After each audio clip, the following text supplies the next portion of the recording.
It is RuPaul's Drag Race, Season 11, Episode 5, Monster Ball. And we get kind of back to the challenges that I enjoy just a little bit more. I don't think they're necessarily the best indication of a drag queen, but I think they're more fun to watch, which is sort of the like put together your outfit. So a typical drag queen, a working drag queen that has a lot of money can order in clothing. So they're not really there going, oh, I have a couple pieces of fabric. Now, quite a few of them may have started that way, but the high level, they're not really doing that. So you could say, well, that's not a very good judge, but it does judge taste. And if everybody else always picture your taste for you, and you can just rely on other people, I just think it ends up being that a lot of people who are performers or creatives or whatever have to have an inherent amount of taste. So I enjoy it. So I took notes. So I don't know what they mean though. Oh, that I wrote flight and I meant flirt. So Brooklyn and Vanjie are flirting. This is something I don't really understand, which is there seems to be some sort of taboo around drag queens dating.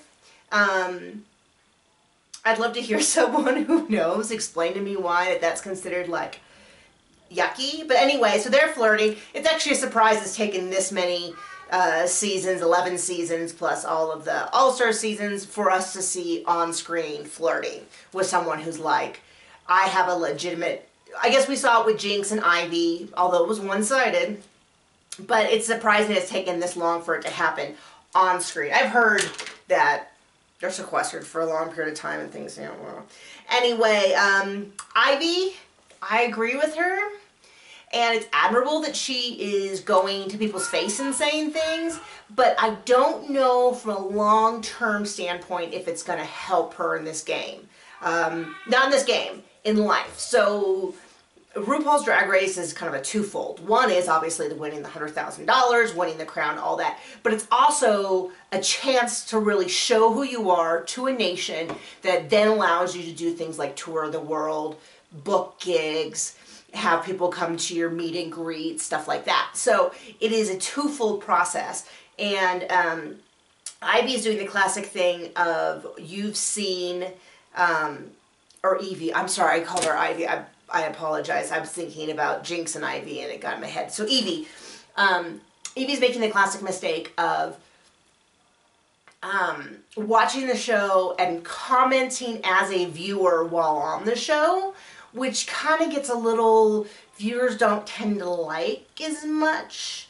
I don't know. We'll see. We'll see. I haven't really been looking on Twitter too much. I think, though, it's a mistake for her to be too vocal right there. Hey, your competitors want to make a fool of themselves? Let them go do it. You're not really doing them any favors pointing it out. So, I mean, she might be right. I mean, them saying, well, I'm going to step up my game now. Yeah, well, you really should have done it before. Anyway, it's a mini doll challenge to celebrate RuPaul's thing. Raja O'Hara wins. So to me, it was like, okay, she's probably not going home this week. They have 3 categories. I'm guessing it sounds like the first 2 were outfits they brought and the third one they made. So there was the Trampy, Trick-or-Treater, the Witch Please, and Milf Eleganza. So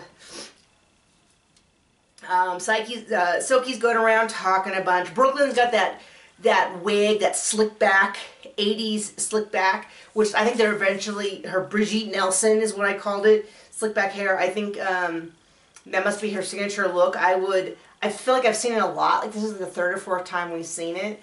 It makes sense with the mummy, but I don't want to really see it again, and I'm going to guess that if she keeps wearing it, within a few challenges, they're going to say, we've seen this wig before. So we'll see.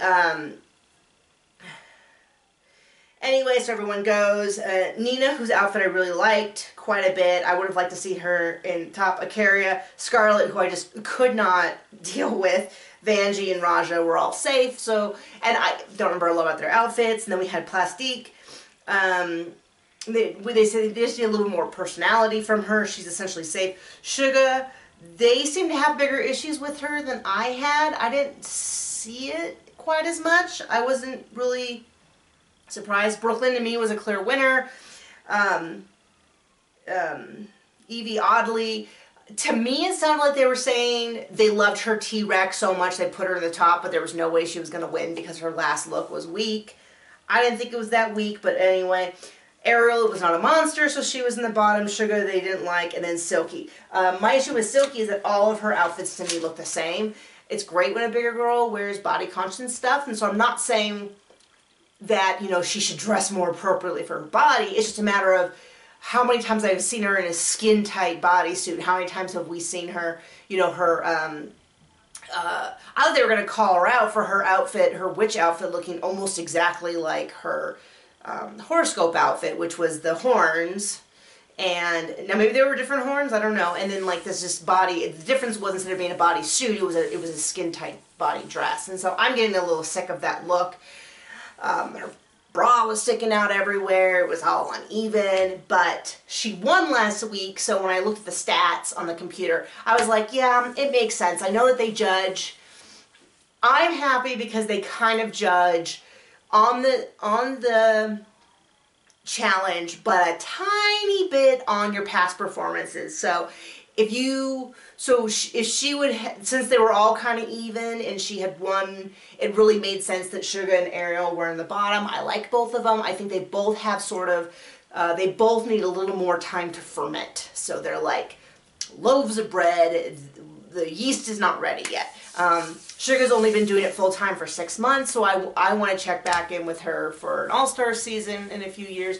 Ariel apparently is a Instagram queen. I'm not familiar with her a whole lot, but she probably could use more performance experience, which is something they called her out on in the beginning, and I was a little like, so my opinion on that is that I would be fine with either one of them going home. I think they're both really talented, so I feel like we're now starting to kind of get, there's a few more that, in my opinion, that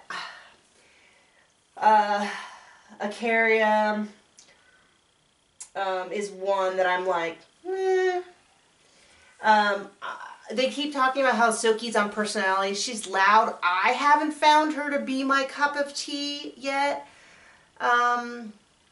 I am still digging Nina. So there's a couple, we're probably going to lose a couple more, but we're starting to get into, I feel, the ones where you go, oh, I would like to see more from them, but they're not ready yet. So this is where I feel like we're moving into the section where here's the all-star in future season, here's our potential all-stars. I want to see an all-star season, and I want to bring back all-stars 1, all the people that got kind of screwed over in that season with the pairs, and bring them back. That's what I'd like to see. I'd like to see All-Stars 5, and I'd like to see a bunch of people from All-Stars 1 and 2 and 3. Let's see Katya again.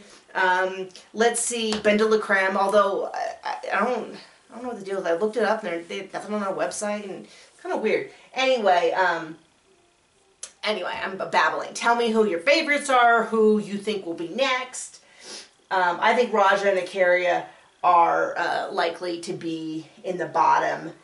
We'll see probably Sugar. I'm sorry, I like Sugar. I'm really interested, but I just don't think there's the performance. There's only 6 months of foundation there, and I just don't think it's going to be a lot. So we'll see. Okay, hit me up.